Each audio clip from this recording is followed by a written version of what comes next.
खुश आमदीद। आज हम बात करेंगे रियाजी की एक ऐसी सुपर पावर की, एक ऐसा तरीका जो बज़ाहिर एक राज लगता है, लेकिन जब ये राज खुलता है ना, तो ये हमें मुस्तकबिल तक की पेशिनगोई करने में मदद दे सकता है। अब ये सवाल सुनने में शायद थोड़ा अजीब लगे कि भाई कॉफी के कप का मुस्तकबिल से क्या ताल्लुक, लेकिन यकीन कीजिए हमारी रोजमर्रा की इस छोटी सी चीज में ना एक बहुत ही दिलचस्प साइंसी उसूल छुपा हुआ है। तो चले मिलकर इस राज से पर्दा उठाते हैं। तो हमारी कहानी का जो पहला हिस्सा है ना, वो एक बहुत ही आम से मंजर से शुरू होता है। बस तसव्वुर करें, एक गर्मा गर्म कॉफ़ी का कप है जो मेज़ पर पड़ा है और आहिस्ता आहिस्ता ठंडा हो रहा है। ये तो हम सब ने देखा है ना?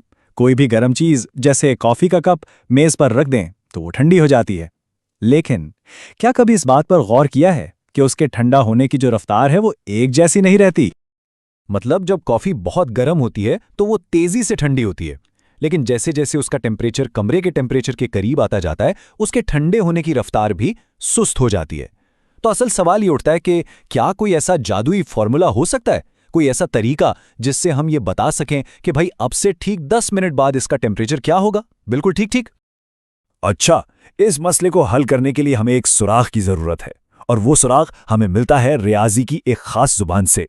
एक ऐसी जुबान जो खास तौर पर बदलती हुई चीजों को बयान करने के लिए बनी है। और ये रही वो ज़बान, ये एक मसावात है जिसे न्यूटन्स लॉ ऑफ कूलिंग कहते हैं। ये दरअसल हमारे ठंडे होते कॉफ़ी के कप की पूरी कहानी बयान कर रही है। हाँ, ये पहली नज़र में थोड़ी डरावनी या पेचीदा लग सकती है, लेकिन असल में ये एक कोडेड पैगाम की तरह है। चलें इस कोड को डीकोड करते हैं। ये जो dt/dt लिखा है ना, इसका सीधा सा मतलब है कि वक्त गुजरने के साथ दर्जा हरारत यानी टेम्परेचर कितनी तेजी से बदल रहा है। टी है कॉफी का मौजूदा टेम्परेचर, टी रूम है कमरे का टेम्परेचर, और ये जो माइनस के है ये बस एक नंबर है जो बताता है कि ये वाला कप और इसमें मौजूद कॉफी कितनी जल्दी ठंडी होती है। लेकिन यहाँ एक मसला है। इस मसावात में टेम्परेचर यानी टी और वक्त यानी स्मॉल टी, ये दोनों वेरिएबल्स आपस में बिल्कुल मिक्स हो गए हैं, गिडमिड हैं। तो अब इन्हें हल करने के लिए हमें एक खास तकनीक, एक खास चाबी की ज़रूरत पड़ेगी। और वो चाबी, वो कलीद है सेपरेशन ऑफ वेरिएबल्स या मुतग़य्यरात की अलहदगी। ये सुनने में शायद कोई बड़ी चीज़ लगे, लेकिन ये एक बहुत ही सादा और बेहद ताकतवर तकनीक है जो हमारी इस पहेली को चुटकियों में हल कर देगी। देखें, इसका बुनियादी आइडिया बहुत आसान है। ये बिल्कुल ऐसा ही है जैसे अपनी अलमारी में चीज़ें तरतीब से रखते हैं, सारी शर्ट्स एक तरफ, सारी पैंट्स दूसरी तरफ। बिल्कुल इसी तरह हम इस टेक्निक में एक जैसे वेरिएबल्स को मसावात की एक तरफ और दूसरे वेरिएबल्स को दूसरी तरफ जमा कर देते हैं। यहां देखें कितना जबरदस्त फर्क पड़ता है। बाईं तरफ वाली मसावात को देखें, इसमें y और x आपस में उलझे हुए हैं, इन्हें हल करना मुश्किल है। लेकिन दाईं तरफ देखें, हमने क्या किया, हमने बस y वाली सारी चीजें एक तरफ कर दी और x वाली दूसरी तरफ। अब ये बिल्कुल साफ सुथरा हो गया है।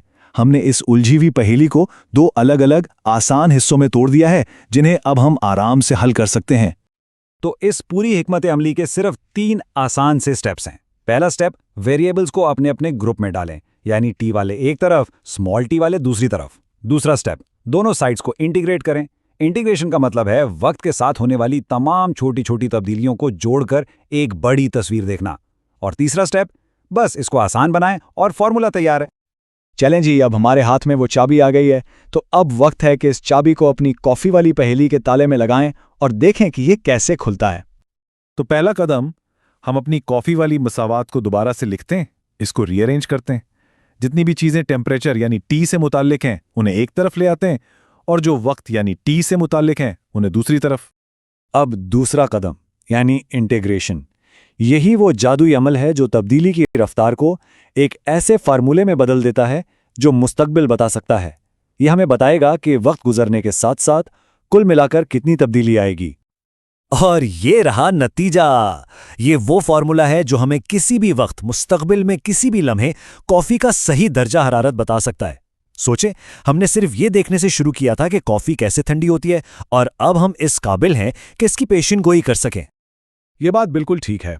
हमने एक ऐसे मसले को जो बज़ाहिर बहुत पेचीदा लग रहा था, एक ऐसे हल में बदल दिया है जो ना सिर्फ काम करता है बल्कि बहुत ताकतवर भी है। लेकिन बात सिर्फ कॉफ़ी के कप पर ख़त्म नहीं होती। ये जो टेक्निक हमने सीखी है ना, ये सिर्फ कॉफ़ी ठंडी करने के लिए नहीं है, ये एक यूनिवर्सल टूल है, एक ऐसा आला जो साइंस और इंजीनियरिंग की अनगिनत फील्ड्स में मसाइल को हल करने के लिए इस्तेमाल होता है। जरा सोचें, बायोलॉजी में आबादी कैसे बढ़ती है? इसकी रफ्तार आबादी की मौजूदा तादाद पर मुनहसर होती है। फाइनेंस में कंपाउंड इंटरेस्ट कैसे काम करता है? इसकी रफ्तार भी मौजूदा रकम पर मुनहसर होती है। फिजिक्स में तापकारी का अमल, केमिस्ट्री में रिएक्शन की रफ्तार, ये सब इसी एक बुनियादी असूल पर काम करते हैं। ये एक टेक्निक इन सब अलग अलग शोबों की पहेलियां हल कर देती है। तो बात कहाँ से शुरू हुई थी? सिर्फ वेरिएबल्स को तरतीब देने से, और ख़त्म कहाँ हुई? पूरी दुनिया के काम करने के तरीके को समझने पर। यह एक बहुत गहरा सबक है कि रियाजी का एक सादा सा अमल भी हमें अपने इर्द गिर्द की कायनात के बारे में कितनी गहरी समझ दे सकता है। ये टूल, ये तरीका हमें हमारी दुनिया के वो छुपे हुए उसूल दिखाता है जो आम आंख से नज़र नहीं आते। ये हमें बताता है कि फितरत के बहुत से अमल दरअसल रियाजी की ज़बान में लिखे गए हैं। तो सवाल ये है कि अगला कौन सा उसूल है जिसे हम दरियाफ्त करेंगे, और कौन से राज हैं जो रियाजी की मदद से खुलने के मुंतज़िर हैं।